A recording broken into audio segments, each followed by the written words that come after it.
Hey, this on my own here real quick, talking about the Texans signing Devin Singletary as well to the they've been pretty busy this free agency period, and just adding another piece. David Singletary, guy, they really didn't overuse him, you know what I'm saying? And in Buffalo, they didn't commit to running the ball, so he got minor stats, and it's like everybody been saying, all right, he up next, right?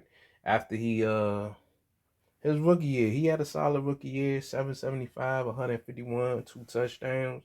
Receiving the ball, he had 29 for 194 and 2 touchdowns. So he was showing that he can do both. 2020, he had 687 on 156, 2 touchdowns. And receiving the ball, he had 38 for 269. And so his receiving yards went up.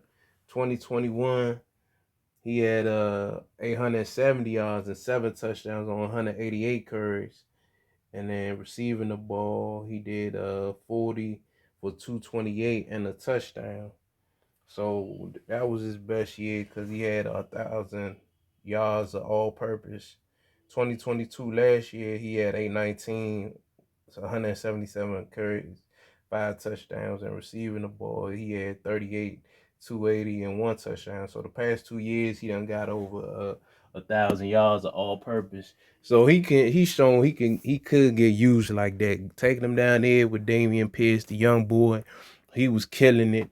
So he's a nice little, switch up, or whoever's going to tote the rock and had a high hand, you know what I'm saying? But I think Singletary is very capable of, like holding it down.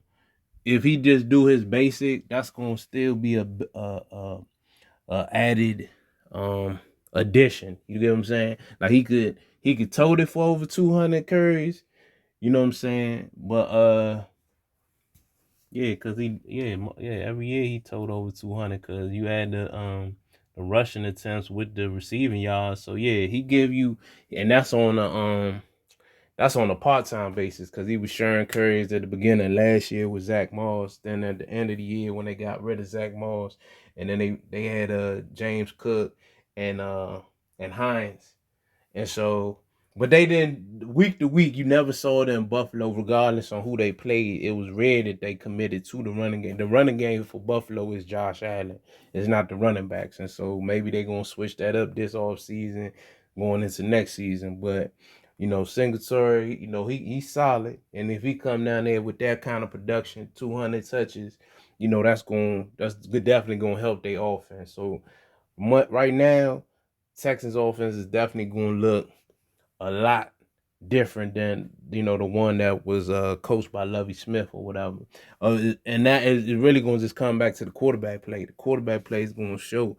If the quarterback play be a little better, then the running back's going to have more room to work. But if the quarterback stink, then most weeks they're gonna be facing like an 8-man box or whatever. Because I think right now they running backs are like, well, no, they hold skill position, but I think they running backs a little further along than the receivers. The receivers are solid though. They good. They can work with them. Tight end is A+ with Schultz. So yeah, they offense gonna definitely look like something. You know what I'm saying? And we'll just see how they play it. Whether D'Amico Ryans is gonna use like a heavy run, physical style, whether he gonna have a playbook where they open it up. So yeah, that's my thoughts on it. All right, thanks for listening.